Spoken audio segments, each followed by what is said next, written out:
Okay, dear teachers, so we are now once again with another video kung saan magpapakita tayo ng ating mga nagawa and to give us an assistance to all the teachers who are planning to apply for reclassification or even sa natural vacancy for Master Teacher 1. So I believe na madami na ang mga nabigyan ng item appointment for Teacher 6, 7 dahil sa bagong ECP, and after that maybe sometime ang sunod yun ng step ay mag-apply for higher teaching position which is Master Teacher 1. So ang nakikita nyo po sa screen ay I know na familiar na kayo dito kasi nung kayo ay nag-apply for Teacher 4, 5, 6, 7 ay nakita nyo na po ito. So ang ating mga NCOY.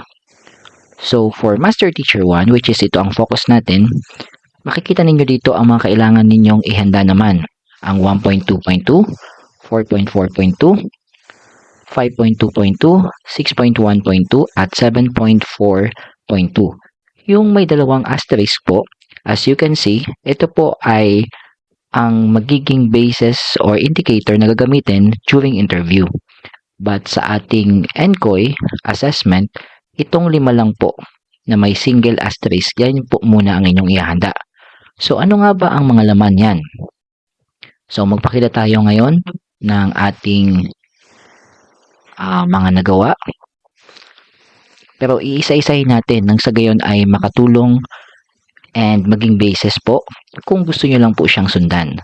Again, ito po ay ginawa lamang natin upang makatulong, and if you have your own, of course, kayo pa rin po ang masusunod. Okay, so unahin natin ang NCOY 1.2.2. So ano ba ang nilalaman yan? Alright, so ito po yung inyong makikita na NCOY annotation form. Kung sa inyo po, kung kayo ay nag-apply for Teacher 6, color green po yan. Dito sa MT1, kung kayo ay mag-a-apply na, color blue. So ang 1.2.2, kung inyong makikita, is all about use research-based knowledge and principles of teaching and learning to enhance professional practice.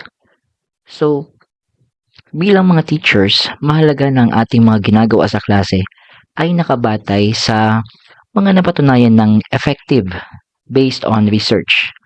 Ano ba ito? Tulad ng formative assessment, active learning, collaborative learning, differentiated instruction, na kung saan ipinapakita ng research na ito ay nagpapataas ng engagement, ng understanding, at performance ng mga learners. So, in short, kapag tayo ay gumagamit ng mga approach based on evidences at hindi lang yung mga traditional approaches, mas napapabuti natin yung kalidad ng ating teaching at mas matutulungan natin ang ating mga estudyante. So, yan po yung pinapakita nitong 1.2 or ang hinihingi nitong 1.2.2. Now, so ito po yung mga MOVs na kailangan ninyong ihanda. Kung inyo po makikita, ang nakalagay dyan, one of the listed MOVs lang. So, pili lang kayo dito ng isa, but then dapat complete yung attachment. So, palagay natin ng konti. Ayan. So, lesson plan, activity sheet, assessment materials, action research, or classroom-based research report. If may ginawa po kayong research. Mas maganda po kasi kung tayo mismo yung naging researcher at may nakita tayong effective na approach or strategy na nakatulong sa ating pagtuturo. But then kung wala naman pong problema, because kung makikita nyo dyan, pwede naman po tayong ipagpakita na kung saan gumamit tayo ng mga principles of teaching and learning na base sa mga researches. Okay, so magsimula po tayo ng mga sample. So, ito po ay sariling gawa natin and nasa sa inyo po kung ito ay inyong susundin, and feel free po maglagay kayo ng inyong mga comments or dagdag na knowledge nang sa gayon ay mabasa rin ng iba nating mga nanonood. Alright, so MOV number 1.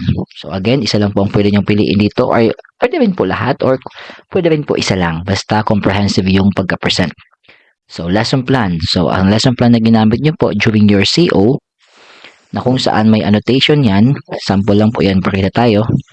So may group activity tayo dito wherein gumamit tayo ng differentiated activities. Then sa kabila naman sa right column, mayroon tayong annotation.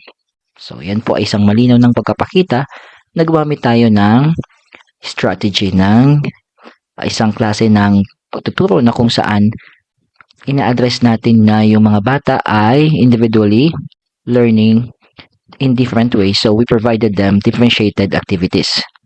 And after that, gumawa tayo ng annotation. Yan. So, pakibasa na lang po and pwede nyo pong i-pause yung video.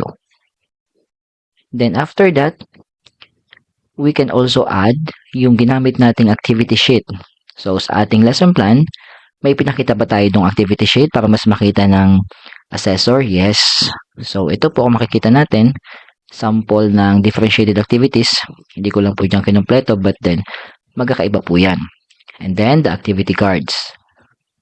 So, with titles, different lang na title yan, kung makikita nyo. So, from that, big evidence na po yan na gumamit tayo ng differentiated instruction and strategy.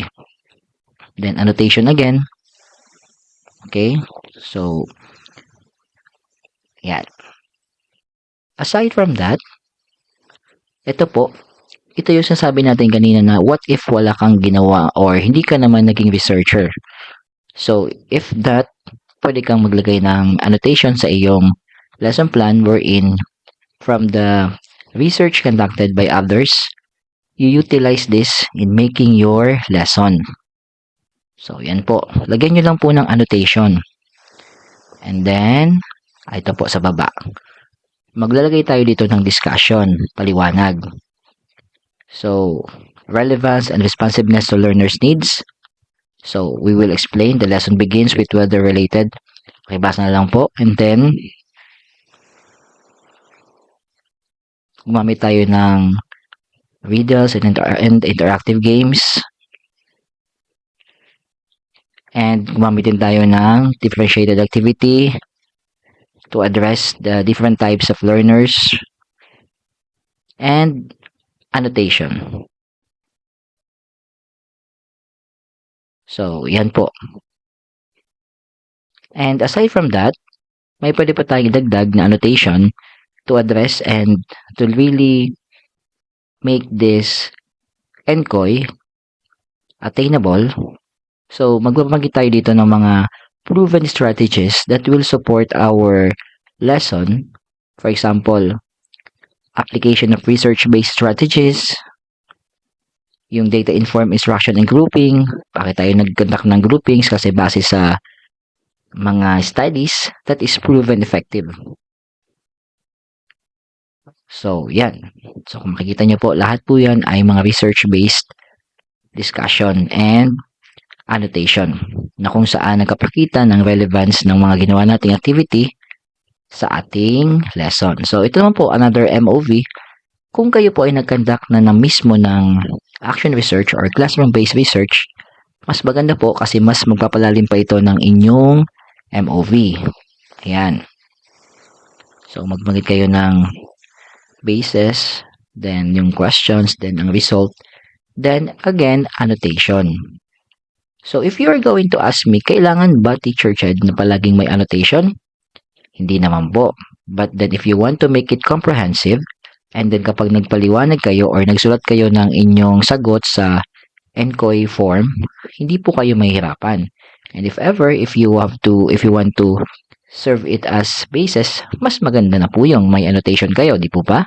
So, yan. So, I hope nakatulong yung ating ipinakitang mga MOVs sa ating NCOY 1.2.2. So, good luck po sa mga mag-apply naman sa bagong taon, ngayong 2026, and sa mga susunod pang taon.